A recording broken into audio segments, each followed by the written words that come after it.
3-minute helicopter or 1-minute helicopter summary. What's causing interest rate rises? Inflation. Inflation projected to be 7 to 10% this year alone. Okay, so interest rates rising if and when, right? They might happen in 2022. RBA is still saying after. If it happens this year, what is causing it is inflation.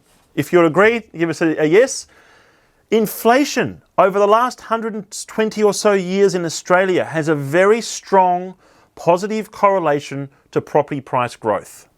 Okay, you've got to think about this. When inflation is occurring, what are the safe havens for high net worth individuals to park their money? They're not going to leave it in cash. They've got to get a return somewhere.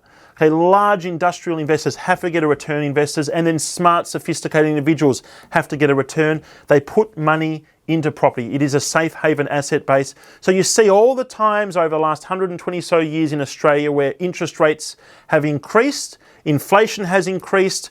Guess what? Property prices have also increased in those same periods. It's an interesting fact. Why?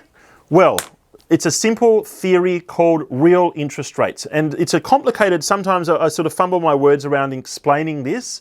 In simple terms, if you have $1 million in debt and it's costing you 3% interest or 4% or 5% for argument's sake interest to hold that debt, and you have 7% inflation over the next 12 months, well, the money that you have from that bank is devaluing more than the interest you are paying. So effectively, if you were to then, the purchasing power of that money is decreasing more than the interest you are paying on it. So in real purchasing power, you are getting ahead.